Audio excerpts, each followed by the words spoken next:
It's interesting because two of our older guys have never played at Xavier. Kane Broom hasn't played against Xavier. Kyle Washington's never played at Xavier. So we don't have a lot of experience in the game, especially on the road, other than just one game for Gary, one game for Justin, and one game for Jacob. So none of our, and I don't think Gary scored. I don't know about Justin and Jacob. So we don't have a lot of experience playing this game on the road on this team. But that's good. I hope that doesn't matter. I mean, we got a lot of guys that have had experience playing big games and playing against really good teams. But as a coach, you can always find something to be worried about. But I hope I don't have to worry about motivating my players. If I do, we got real problems.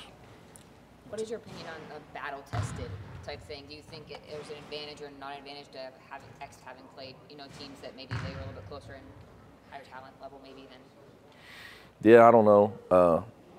We'll see. We'll see. I thought San Diego or South Dakota State won at Ole Miss last night. Supposed to be Andy Kennedy's best team. Wyoming handled them easily. We handled Wyoming easily. Same deal with teams that beat Iowa. We handled them pretty well. So we'll see. You mentioned Blewett's performance last year, the other night. Are there nights when you just can't do anything to stop somebody? They just get so hot because. There's games like that out there. I think the perfect example is Xavier's loss. Right. I think the way the way Arizona State's guard Holder and his couple of them other guys were playing that night. I'm sure I've been in that seat before, man. I'm sure I'm sitting up late at night watching it, and I'm saying to myself, I've been there. I know what Chris is saying. Like, these guys, they don't make these shots like that. And I mean, these are NBA shots. It was just that, and it just kept happening. It wasn't one. It just kept happening. So, that happens sometimes. And fortunately, we had enough time to recover.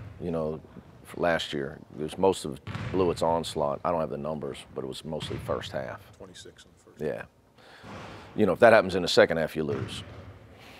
But basketball is a game where every now and then that happens, and if it happens in the second half, you're going to get beat. How many different ways did you try to stop him? Switch defenses and put different guys? Just couldn't let him get a shot. It got to a point. I mean, if you let him get a shot off, it seemed like he was going to make it. I mean, even if it seemed to be a bad shot. Yeah, I mean, I don't know. A guy like that, he's such a good shooter. I think this is the hard part of coaching. What's a good shot for some kids is different, So you may say, well, that's a bad shot. Well, for Trayvon Blewett, if he can get it off with his feet set, it doesn't really matter how contested he is. Versus the normal player, especially college player, needs to shoot an uncontested shot to shoot a high percentage. But he's probably first team All-American. At least I don't know what he was coming into the season on some things. I know in my mind, he's as good a senior as there is in the country on the offensive end of the floor. So you got to limit his attempts, because if you let a guy like that get into a rhythm, that's the biggest thing. You can't let a great player, you can't let him get started. If you let him get started, the basket gets bigger to him. Are you a fan of this game being played this early? It's been all over the map. Yeah. Is it good? I mean, you've often said this is a game for the fans. Hey, Chris and I would both say that. But for the coaches, it isn't. So are you happy to get it, quote unquote, out of the way early? I don't know. Yeah, I mean, it's not. To me, I guess to me, it doesn't matter. So I would do what if the city came together and the city council voted that this would be the best time to play this game for our city. That it's still going to be a hard game. For Chris and I, it's just hard. It's hard for a lot of reasons. It's just the other team's really good, and you have half your fan base. They may give up a tournament run just to win this game. So it's just a hard game for a lot of reasons. How is this Xavier team different from last year's? I mean, they got a lot of the same guys back. You know, I think they're very similar to the team they were late in the season, not the team we played. The team we played had Edmund Sumner full go. But I think if you watch them late in the year, and they were playing without Sumner, and they were able to find a rhythm once Gooden he got enough minutes, that they're similar to that team. So, which obviously made a heck of a run in the NCAA tournament. So,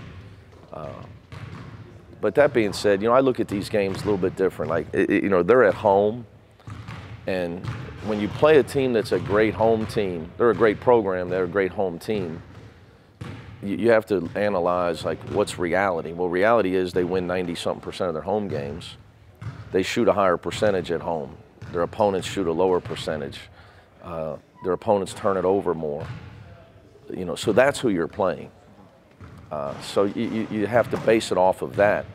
It's going to be so hard to just run any play that, you know, just to get the ball where you want to get it to is going to be so much harder against a team like this and a game like this in their gym. And you're going to have to be able to score to have a chance. So that's probably my biggest concern. You know, they always have good personnel. They always have great coaching. You know, I started this series coaching against Sean, and, you know, Chris has done an unbelievable job. So there's constants with them. They always got players, and they have great coaching. The home court advantage, and to me, they have a tremendous home court advantage if you follow their program. What about J.P. McCurry? He seems to be kind of like a catalyst. Like Excellent player. What about him and defending him? Because he can go off. Well, I think he is very good at attacking the basket and drawing fouls. He's a very crafty player on the offensive end. Like he knows what he wants to do before he does it, which gives him an advantage. I think, you know, the mental's always 4-1 to the physical. So I think his ability to score, he doesn't rely on a three-point shot to score. And, you know, the older you get, the smarter you get too. So he was always a crafty offensive player, but now he's a senior doing it. You can just see he's a step or two ahead of the defense. He always knows what the defense is trying to do to him. And if you're sleeping, he knows it. He puts a foul on you or he beats you for a layup quickly. He knows how to get easy baskets. And those are big in the games like this. So most years, one team's up, maybe the other team's down, or kind of meet in the middle. Is this, since you've been around, maybe the most talented both have been at the same time? Man, that's for you. You're asking me stuff. You know, I was recruiting it last night, so that one's too much for me. Coach, I wouldn't think anybody's ever down since since we've rebuilt. I mean, everybody seems to be in a tournament every year. I mean, maybe the first time you were both ranked at the same time. Yeah, again, you know, but I don't pay attention to that stuff. So I'd say there's a lot of times we both should have been ranked. Both teams don't get the respect they deserve nationally. A couple years ago, when you looked at the film, you said they looked like the Golden State Warriors. They're doing it a little bit differently this year. What makes them so effective offensively with this year's team? Yeah, I think that team, they shot the ball well at every position. Not sure who their point guard was that year. Sumner, freshman. Yeah, but he didn't start. D. Davis. Yeah, no. They had somebody else that was making shots. Miles Davis. He could really shoot. You know, I think they got three guys that are elite shooters. So, and when I say elite shooters, elite, Gates, McCura, and Blewett, I mean, if you let them get open looks, they're going to hurt you. And they're going to hurt, again, at home, they're going to really hurt you. So I think that just watching last night, Baylor wasn't ready for it. And then you're fighting your way out of a 10, what did they get down, 10 or 12, something early in the game, Baylor. So you're fighting your way out. You know, you better find those guys. They'll shoot you out of the gym. That's what makes them hard to play defense against, though. I don't know if that team, I'm trying to remember that team you were talking about. I think they maybe had more shooters. You know, I think something similar to both teams is, I think they have some good freshmen, but it's for all of our freshmen, it's early. You know, it's like, I know, like, we recruited Najee Marshall, so I know he's a really good player. Scruggs obviously is from Indiana, so we know how good he is. So they got some talent. You know, even Larry recruited the Harden a little bit. So and just like our freshmen, I think they're all going to be starters for us someday. But in this game, but I think for us both to get where we're trying to go, like those guys are all going to have to help our teams. You know, I think there was a time in that maybe that team, like they had some veterans coming off the bench. They played a little faster. Yeah. Than this year's team. This year's team executes more on the court. Gooden's a different, you know, Gooden's a lot more like Troy Copain, who's a big point guard.